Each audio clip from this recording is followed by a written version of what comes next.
Assalamu alaikum wa rahmatullahi wa barakatuh, and welcome on a new episode of Youth Matters with me, your host, Sakina Habib. I pray that all of you are keeping in good health. On today's episode, our focus would be on the areas of current health issues around the world. I believe that this is a very important episode as we will be highlighting on the importance of the COVID vaccine, the need for it, and the circumstances that call for it. Of course, backed up with authentic knowledge and research, which is an elementary issue to speak on, since there are still some countries, if not all, that are yet undergoing the lockdown situation, and therefore, certain risks still exist, despite the fact that borders have opened up and traveling, etc., is back to normal to a certain extent, according to the latest resources. However, we need to discuss the drawbacks of not being vaccinated and ways of preventing ourselves from long-term health issues. So in today's program, I am delighted, humbled, and honored to have my esteemed guest, Dr. Derek Matthews, an American residency trained pediatrician who has been practicing pediatrics since 1981. And he is joining us from Arusha, Tanzania, and I would like to welcome him on board with me. Good afternoon, Doctor, and welcome on your chapter. Good afternoon. Thank you for having me here. It's an utmost pleasure having you, and I would like to briefly let the viewers know furthermore about Dr. Matthews. Dr. Matthews has completed his undergraduate education at Massachusetts Institute of Technology, majoring in biology, and received his medical degree from Stanford University in California. He completed his residency training in pediatrics at University of Maryland Medical Center. He is board certified in pediatrics by the American Board of Pediatrics and has been a fellow of the American Academy of Pediatrics since 1985.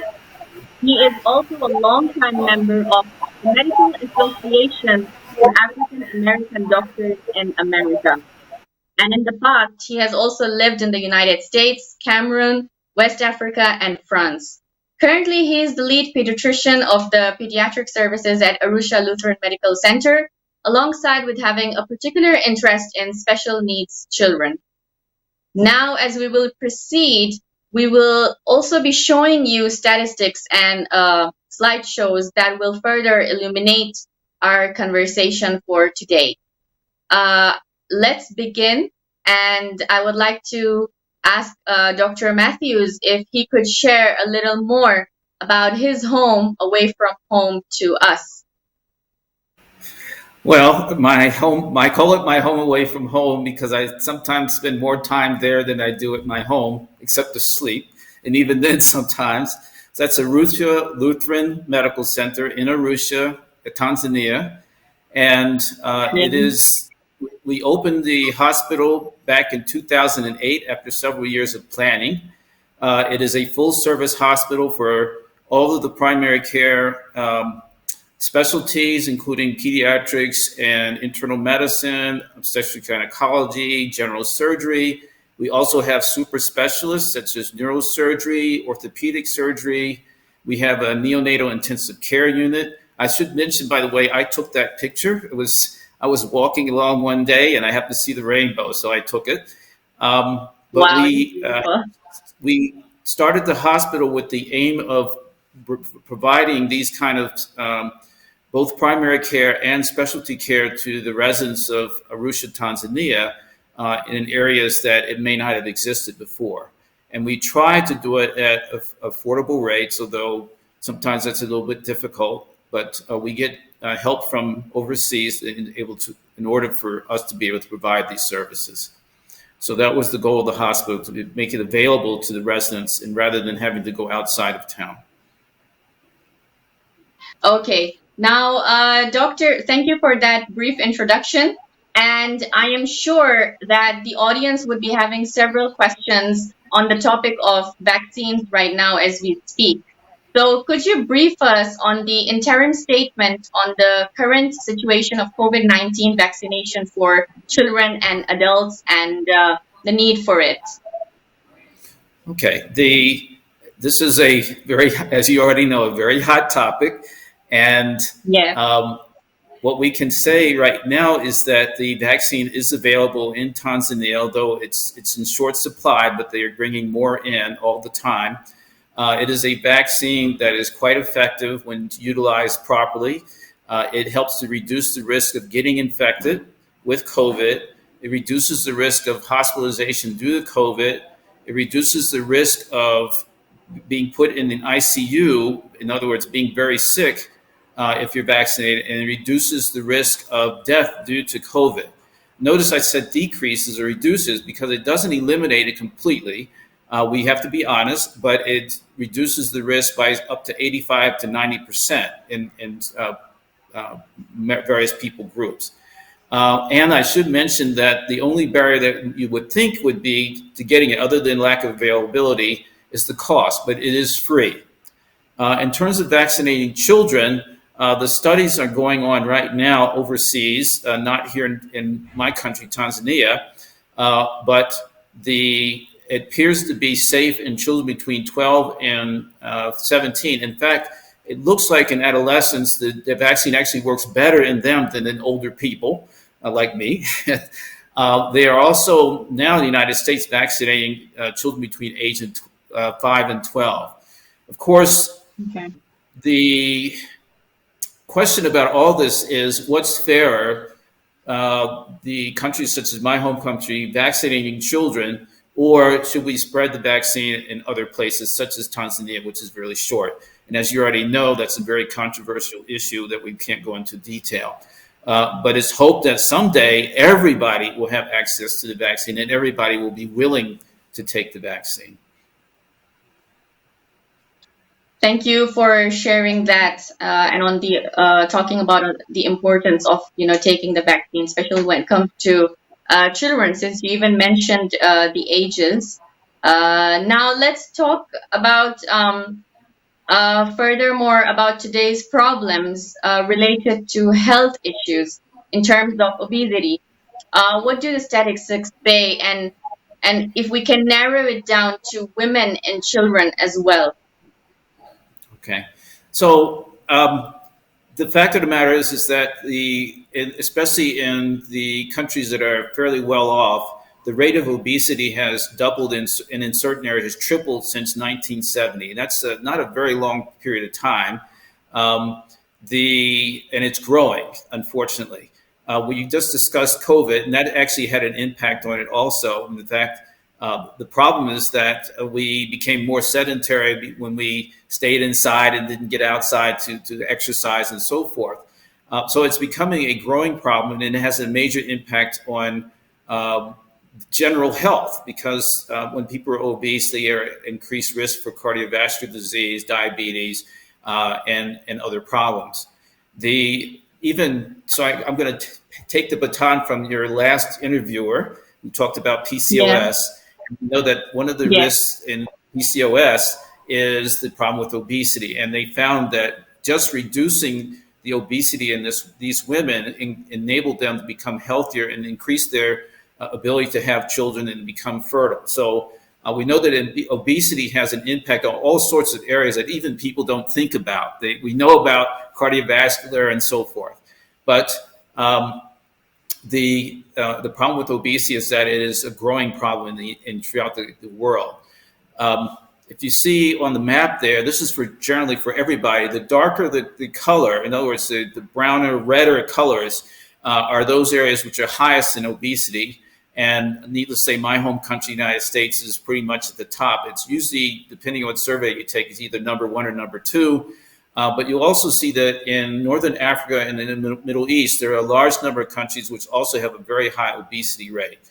And if you can move to the next slide, we can see that this is just a general population. This is for women, Okay. and the colors are even the same. That there's much the darker the color again, the greater the obesity rate. And you see that, again, Northern Africa and the Middle East, here in Tanzania is not a great problem overall, but there are pockets where there are higher rates of obesity. And if you go to the next slide, we'll see the rates for children. And as you can see, I circled the area because obviously I'm a pediatrician, so I have great concerns about in my home country and again in the Northern Africa and Middle Eastern areas. And I mention this only because of the fact that these are areas where there's a high Islamic population, and there seems to be a connection. Pardon me? No, continue. I'm listening to you. Yes. Okay, there's a connection to this, unfortunately, that's not in line with the way God intended it. So we know that these problems have occurred. The reasons for this are, we call them multifactorial, to say the least. Part of it is because of, unfortunately, a correlation with increasing financial success, meaning that there's more money to go around, and people tend not to get exercise. They tend to utilize other things to do stuff that they ordinarily would have done on their own, and getting some exercise just from activities of daily living. Unfortunately, my country in the West has imported a lot of junk that people seem to be, well, we all like these kind of things. Unfortunately, I admit I like some of the junk food that's out there, but it's becoming an increasing part of or replacing what was traditional diet that was healthier. The third thing is just an increase in the rate of use of very well. These areas are also very warm. I wish I could make that excuse for my own country, but so there's a lot of heat there, and people tend not to go out.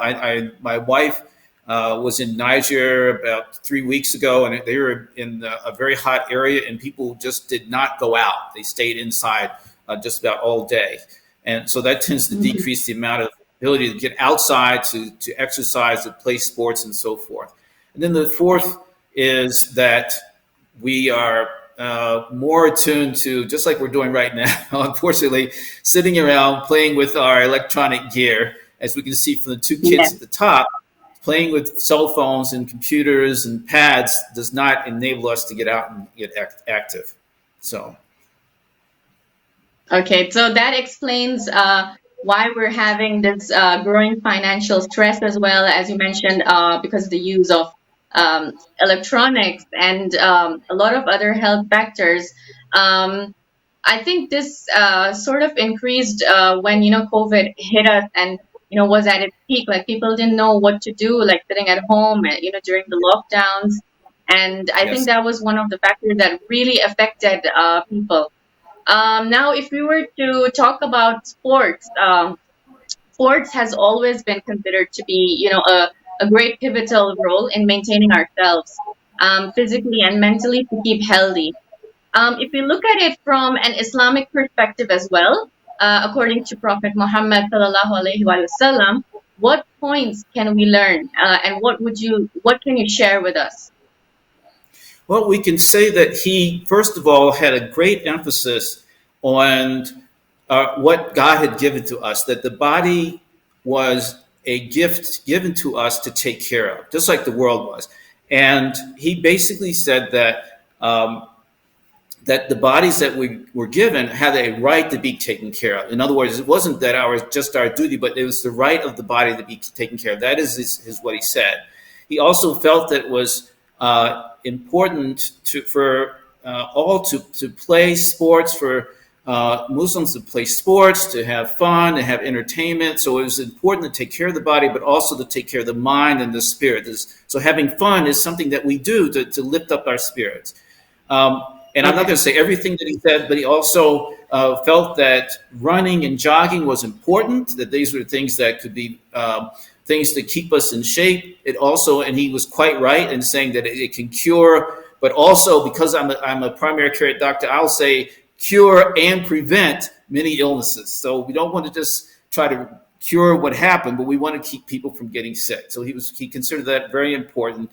And then he basically raised the issue that sports was he called it a positive type of struggle, meaning that we face challenges through sports that we can help us to grow and and become more mature. So he said it's not that you're trying to overcome somebody else; you're trying to raise your own self up in terms of taking care of this body, this gift that we were given. So that the desire to crush somebody else in sports was his goal. It was the goal of lifting ourselves up. You do not lift yourself up by putting someone down. You lift yourself up by taking yourself up to a new level.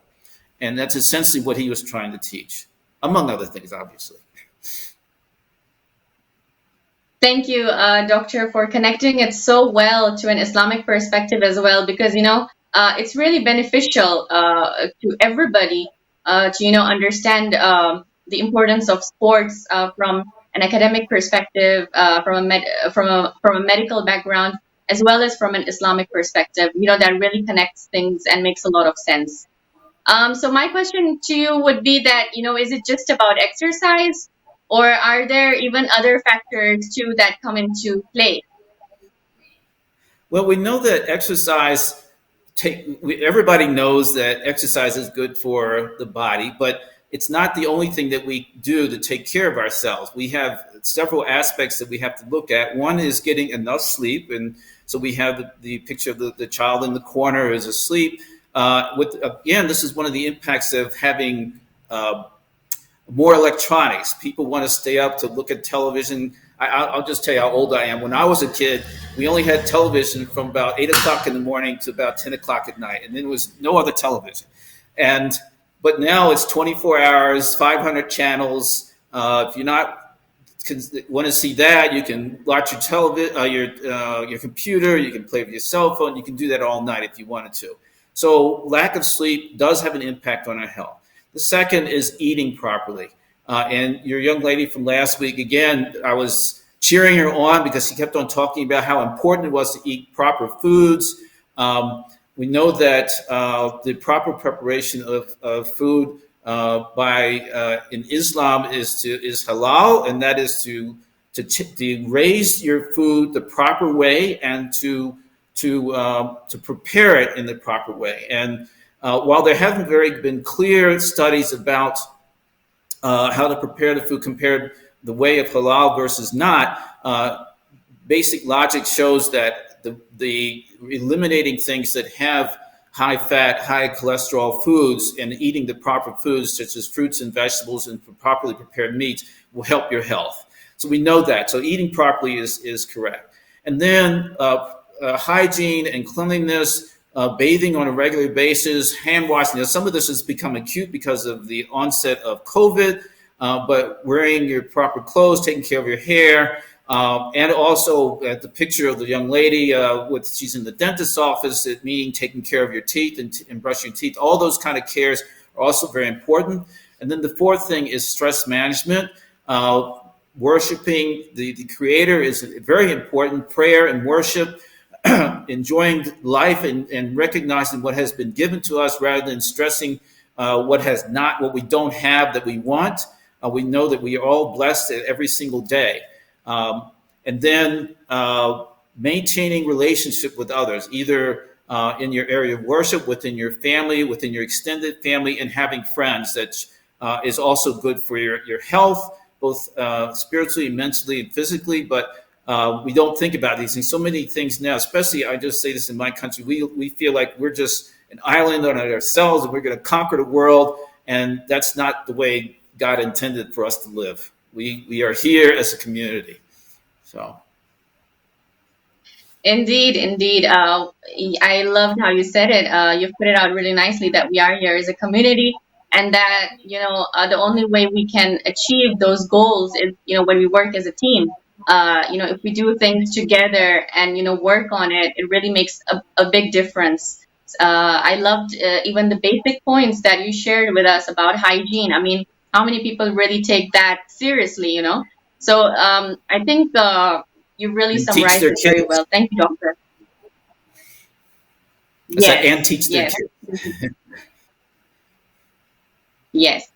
Doctor, if I would like to ask you on the influence that exercise has on health, if you can, illuminate us more on that.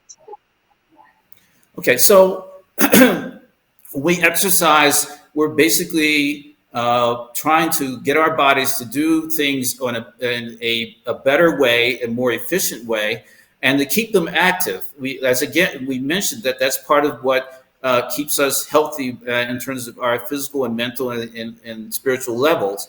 But using the body to more physically active makes it stay functional more efficiently. It also prepares you for use when you need it, because if you keep it moving and keep it in exercise, using sports and so forth, we wind up being able to use it. Let's say in an emergency situation, we have to climb, we have to run, we have to get across the street when the car is coming on top of us. You have to move, and if you cannot move because you have not exercised, you can get hurt. We talk about those kind of things in addition to just staying in general health, but you exercise to get the body moving. It helps not just with the muscles, though. It helps with your heart. It helps with the circulation to the brain. It helps all those areas when you keep the body moving in an exercise. It also helps your metabolism work more efficiently. It gets, even after you finish your exercise, you still are, your body metabolism is still working and utilizing energy in a more efficient way. So it does all these kind of things to help out with exercise. Some of the benefits to the body include better sleep quality. We do say not to exercise just before you go to bed, but in general, if you have exercise during the day, you sleep much more better. It's a more quality sleep. You have a better appetite and a more appropriate appetite. So we don't, we have a saying in the United States, some people eat to live and other people live to eat. But when you exercise, you're eating to live rather than living to eat. Your weight is in better control. I mentioned about the heart disease and cardiovascular fitness, and especially for women, because of the stress you put on the bone, the body absorbs calcium from the diet so that your bone structure is much stronger. And this is the problem in older women. They develop osteoporosis because of the fact that they don't absorb much calcium much earlier in their youth. So it has all these basic benefits. And of course, the last was we're going back around to COVID, and that is the effects on the immune system. There's a stronger immune system, and there's a study to show that physical exercise actually helps people just intrinsically fight off the infection if you get it, and also resist getting infected with COVID. So if anybody can relate to anything, we know that COVID is one of the things that it has an impact on. Yes, I think you've highlighted all the important points, and the way you said that, it has an effect on the heart and women, especially when they go through osteoporosis. Yes, I think exercising is very important. Like, I know a lot of women who complain that, they have a hard time using their knees. They have arthritis problems and all of that. And, it's difficult for them to climb stairs and all of that as they grow. Is it because they weren't exercising a lot, or they weren't using stairs as much as they should have during their youth? What do you think was probably another reason? I think you had mentioned it, but during the talks, the conferences here, but I don't quite remember. If you could just briefly repeat it to us. It's a combination of things. It's one of the reasons, of course, why we're talking about youth today, because we want them to be active now so they don't face these kind of problems down the road. So it almost becomes a cycle. You don't utilize your body properly. It starts to break down because it's not being utilized. It's kind of like if you don't drive a car or something, it starts to get rusty because the oil isn't going through the engine and it doesn't work. If you don't use your body, it starts to break down and it doesn't work. And then later on, of course, you face these challenges of climbing up the stairs. You're also overweight, which is, where's that weight going? The majority of that weight is going to be on your hips and your knees. So if you don't get the exercise, you have trouble getting up the stairs, which means that you don't exercise anymore, which means you don't go up the stairs that much more anymore. And that's for everything. I have women I know who, reluctant to even go outside and walk. Oh, I get too tired. I can't do this. And they're already setting themselves up for later. So it's not that going up the stairs makes your knees go bad, but the knees have already started because of lack of utilization. It doesn't, but going up the stairs in general does not make your knees go bad. It's that your knees have already started down that slippery slope, as they say. Okay, thank you so much for letting us on that detail, on that information. Now let's talk about mental health issues. As you know, that we see a lot of focus on topics related to mental health issues lately. How can we improve our body, mind, and spirit altogether? Well, we talked a lot about the body, but the mind, again, exercise has an effect on our thoughts, our thought processes. We have an improved self confidence. We feel like when we find ourselves being able to do things with our bodies, we feel like we're also able to do other things with our mind. So we talk about nowadays about women not being allowed to go into STEM uh, uh, specialties, science, technology, engineering, and math. And but when they have the confidence to take on the things that their body can do, they feel confident enough to do other things too that they may have not been challenged with before. Um, in general, as we mentioned some of these things already, the general mood is better in terms of trying to do things and seeing what is out there in the world. Academic performance seems to improve. Now, these are not absolutes. It doesn't mean that every kid that goes out there and is able to run 100 meters in X number of seconds is going to suddenly become a super scholar in neurosurgery. But what they do feel more confident to be able to take things on, to be able to excel in school or try to excel in school. My son is never going to be a mathematician, even though he's done exercise before, but he can feel much better trying to take these kind of things on. They also seem to focus better in school, so they can pay attention to what the teacher's trying to teach, and just their understanding of the world around them improves with exercise. We just have these things. These are all probabilities. Nothing's absolute, but exercise seems to help all these areas: confidence, ability to take on things, cognition, understanding things, focusing on things, and confidence in being able to do stuff. We go to the next Yes. slide. We talk Yes. about spirit, and spirit Yes. is a kind of an approach that you have to life, and recognizing who made you and what kind of relationship you can have with the Almighty, but also in terms of your relationship with the world and with the people in the world. So you have an idea of experience where God has put you. That place, he wants you there for a reason, and you're ready to take it on. You have a better outlook in terms of how to approach to life. You again, we whoops. We have a better self-assurance about how we're going to approach things in life. So we have resiliency. We are able to eat things. Bad things happen. We know that. But it's what you Yeah. do with it that counts. Two people get the same kind of cancer, and one says, I'm doomed, I might as well just die. And the other person says, I'm going to beat this. I'm going to do everything I can to overcome this cancer.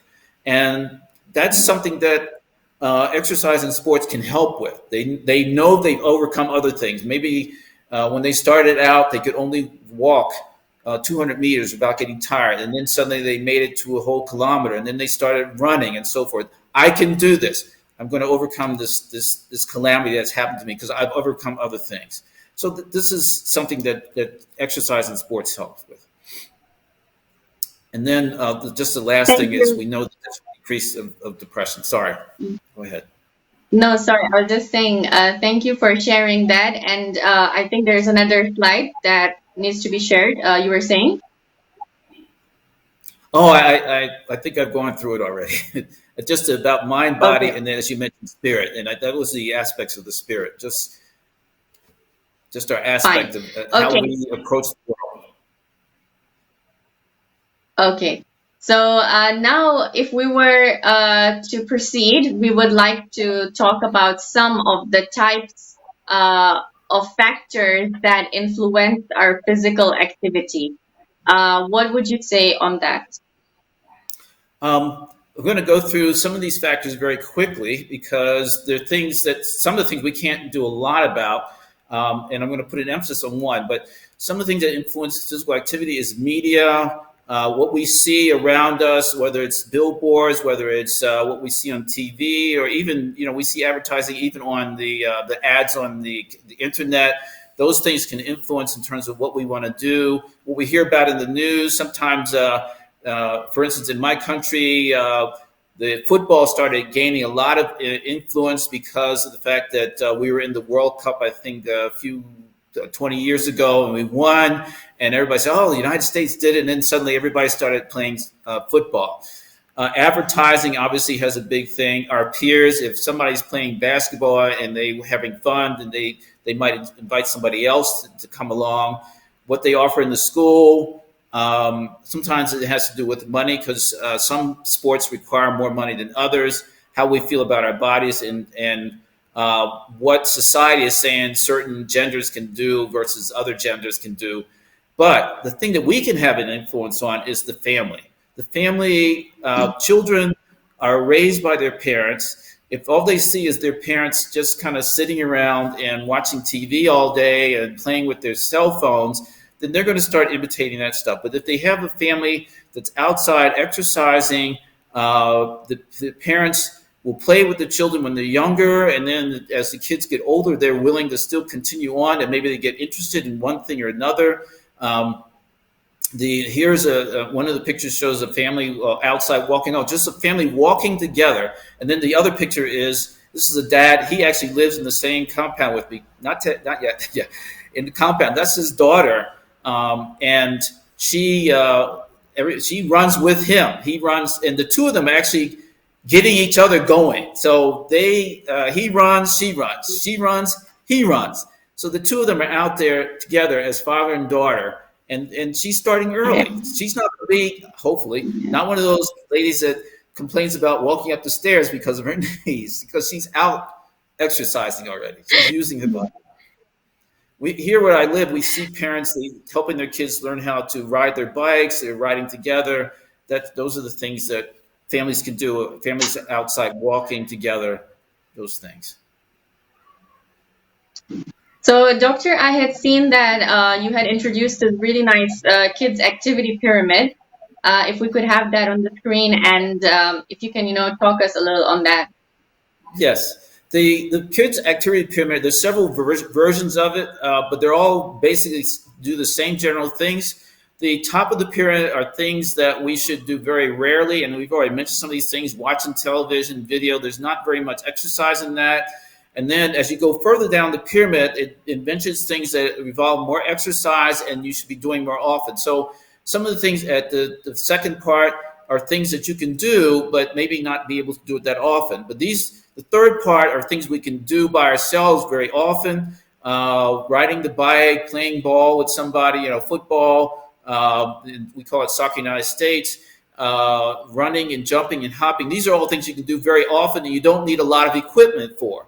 And then at the fourth level are things that you can do on a regular basis on every single day. It says take the stairs instead of the elevator. Again, we talked about that. Getting outside was something that COVID kind of prevented us from doing. Going for a walk with the family, cleaning around the house. These are all things that keep your body moving and active rather than sitting around looking at your phone. So. Yes, I personally can't deny that. I'm someone who has like the phone constantly in my hand, and the first thing I would actually do when I wake up in the morning is check my messages and all of that. We've become so attached. I don't know, it's the generation or what. You just feel like it's a necessity, and everything exists in it.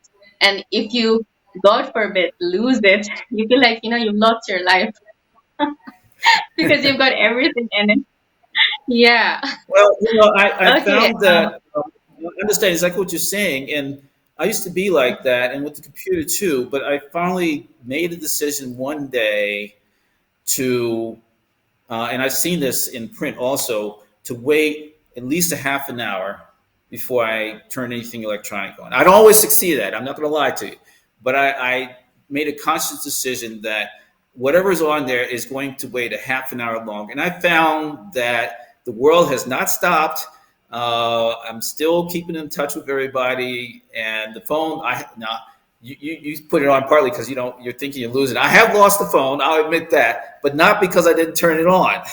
But I made a Okay. conscious decision to go through my exercise, my morning exercises, and my prayers first, then turn the phone on or the computer on.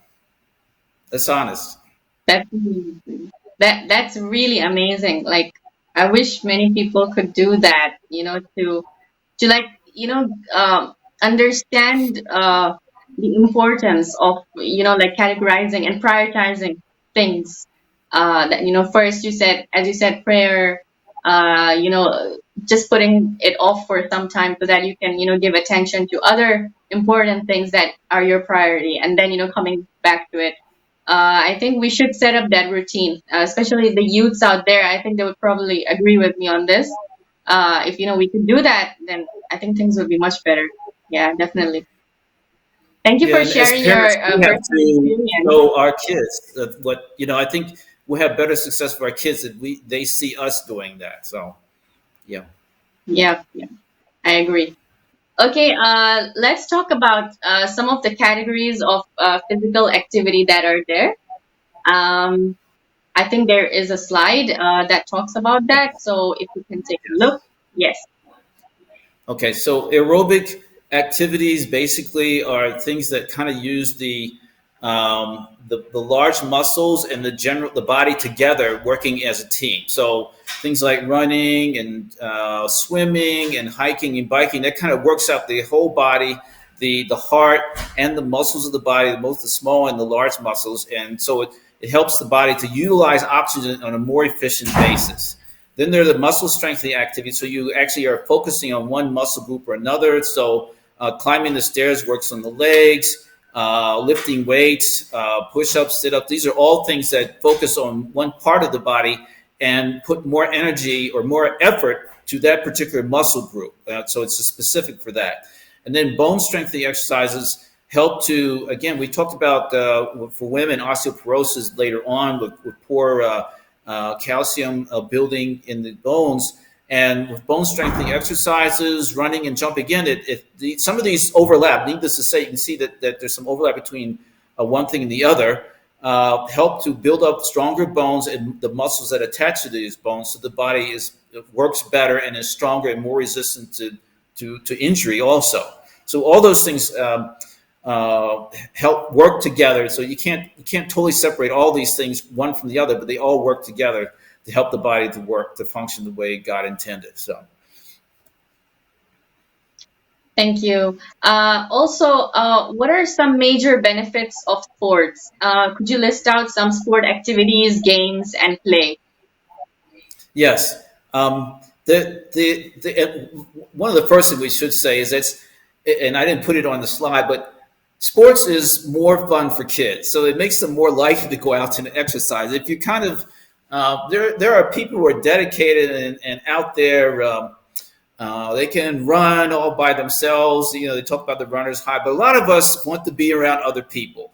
And one of the things that sports does, it gets you exercise, but you're with a lot of other people. So working together, working in a team, or playing with others, this makes it more fun for all of us, but especially for kids. Yeah. So team Yes. sports, one of the benefits is team play and having fun. But being in a team means that you start to learn how to work together. You mentioned earlier in the broadcast about the fact we're all working together as a team. And this is one of the ways that kids learn how to function as part of a team. Somebody's got to be the goalie, and somebody's got to be the midfielder, and somebody's got to be, whatever the other positions are. And you can't all just run around standing around the ball. You have to have somebody to pass to, and another person may score may score the goal. But you all work together. It's still the team's goal, not just the individual player's goal. So you learn how Yeah. to about rules, which is something we all have to know. We have to learn that you cannot drive on the other side of the street with the cars coming towards you. That's not a good thing. We have to have rules everywhere, and teams sports helps you learn that there are rules for things like that. It helps with challenges. We talk about how we want to challenge our bodies to get it to be more efficient. But in a sport, they call it regulated challenge, meaning that you can learn to do something better within the sport, within the rules of the sport, rather than just, oh, I think today I'm going to run here and tomorrow I'm going to run there. But in the sport, I can learn how to maybe shoot a goal better. I can learn how to pass the ball better. I can learn how to dribble the ball more efficiently. I can learn how to run down the soccer pitch more quickly to get to the other side when the ball is going down there. All these things are challenges that we can give in a context of fun and also within rules rather than just doing something here and doing something there. So those are very important. There's a sense of belonging. I'm on this team. I'm on that team. It's supposed to be positive, not negative, like he can't be on our team. But it's like I'm on this team. We're working together. So you don't want to exclude people. You want to include people. And then a sense of well-being, feeling part of all this kind of makes people feel better when it's done the right way.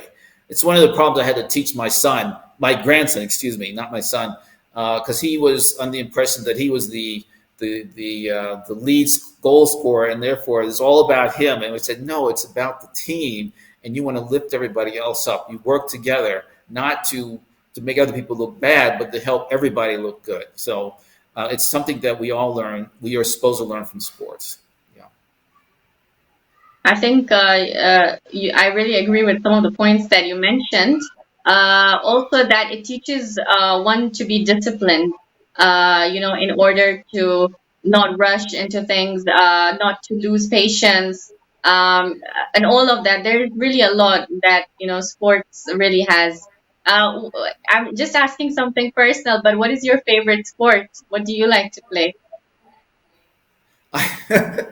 um, if I was in better shape, I turn to sports, my individual sports. If I had more time, I would ride a bike a lot. But if I was still in better shape than I am now and much younger, I probably would play volleyball. To be honest with you, I was pretty good at it when I was younger.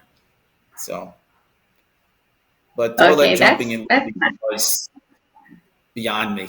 that's no, that's still a good option though. And now we're coming to the end of our program. So I have we'll be taking the last question in. And that I think is a very important question, that how can we constantly remind ourselves to remember our God who created us and our children and be grateful? Well, as you remember, the prophet basically said that God had given us the gift. It was the body is a gift from God, and basically we like all gifts. If somebody gives you, for instance, a plant, you water the plant, you give it fertilizer, and so forth. And we have been given a gift to take care of. He's blessed us with those of us who have children. We're blessed with children, but we're all hopefully blessed with a family that's around us, and we want to try to maintain a good relation with others, and that's something that exercise can help us to do. There's so many benefits that we've already gone through of maintaining a healthy lifestyle with exercise being part of it. But it is a blessing that we've been given, and it's something that we need to take care of when we've been given a gift like that. Very well said, and I totally agree with you on this. I think we should really take care of our bodies, because this is like a responsibility. It's like what we say in our language, like an amanat given to us by our God. So, we really need to take care of it. And yeah, I agree with whatever you said. Doctor, is there a final message that you would like to share with the viewers, about anything that you would like to share from your side?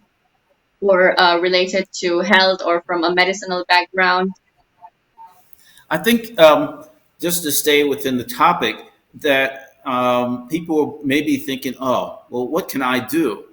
And the fact of the matter is that anybody at any age can start. They have to be realistic, but they can set realistic goals in terms of what they want to do. If they hopefully feel, somebody may feel inspired to start out. Now that we've had the tag team of last week's guest and now me, to hopefully inspire some people to take care of what God has given them. So we set Yeah. some goals that are realistic, and then put together a plan. If you just say, I'm just going to go out there and do this, then you're not being realistic, and you've never done it. You've never gotten off the couch and you have to look at television all day. Then you're not going to be running a kilometer tomorrow. So you set off with a goal of getting off the couch first and taking a walk. And then the next day you Yeah. can continue that walk. But set some goals, what you want to do. Now, some people, like my wife, started jumping rope out of the blue and started to do that. Some people might want to do that. Other people may say, well, I want to try to go to the gym and start trying to lift some weights, because he said stuff about muscle building. Or decide when you're going to do this. You should set a time, because if people say, well, I'm just going to do this and tomorrow I'm too tired, but maybe tomorrow I'll do it. Just say, I'm going to do this Monday, Wednesday, and Friday. That may be what you start off with, or maybe even just Monday and Friday. That's still 2 more days than you did before. And who are you going to do it with? And most of us, again, that's part of the value of sports. If the team has to play a game on Friday afternoon and you need enough people, you can't say, well, I'm not going Friday afternoon. I think we want to have the team play on Saturday. That doesn't work that way. So you got to go. Again, if you have somebody who's with you and you say, we're going to go walking 3 days a week, it may be your child, it may be your spouse, it may be your best friend from school, but we're gonna go out Monday, Wednesday, and Friday. My wife and I, we do this. So we go out walking just about every day, and we're responsible for each other. We're going, when are we going today? We're going today, right? So same thing, you find somebody that's a partner or your family, and you decide, we're going to go do this, okay? And then, of course, I already mentioned, so we get the family involved or a partner. And then you measure your progress. You're going to see if you can surpass. Again, this is a challenge we were talking about earlier in the talk. You're going to see if you can do better the next day or the next week, because things are not going to change immediately. But you set your goal and you say, I'm going to get closer to it. I'm going to do this. I walked 200 meters today. Maybe I can walk 250 meters in a few more days. Maybe I can walk 300 meters after that. Eventually, you get to your kilometer, and then you say, well, I've done 1 kilometer. Now I'm going to start doing 2, and so forth. Or let's say you're going to jump rope. I jumped 3 times today. I just barely got the rope up. I'm going to jump 10 times by the end of next week, or that sort of stuff. So you set your goals, but you measure them, okay? And then, of course, people who want to lose weight, everybody recommends you get a scale. Everybody, because then you'll see concrete progress. You're going to have setbacks.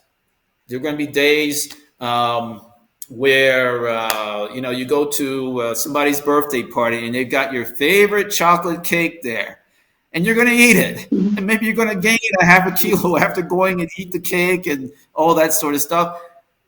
Fine, you Yeah. say, okay, I messed up, but I'm going to eat better, and I'm going to go back and lose that weight. I'm going to go further than what I went before I went to the party.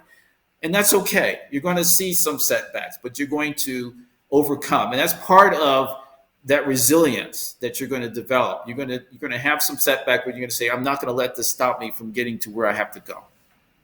So that's kind of summing it up to some extent. Thank you so much, Doctor, for sharing such inspiring viewpoints, and the fact that you researched everything so well. Everything was authentically put out. I really thank Thank you you. from the bottom of my heart. Yes, You're it was most a welcome. pleasure having you. Thank Yes, you. thank you so much, Doctor. Thank you, viewers, for watching today's program, and I hope that we really benefited from today's session. Dr. Matthews really explained the very recent health issues and the things that we can work on, what benefits can we take from if we exercise, the importance of sports, playing with children at home, taking care of their health, and of course the importance of taking the COVID-19 vaccine. So I think there was a lot that we discussed today, and I hope that all of you benefited from today's session. Thank you very much for joining me on Youth Matters, and inshallah we'll be catching you with another interesting episode next week. Jazakumullah khairan. Wassalamu alaikum wa rahmatullahi wa barakatuh.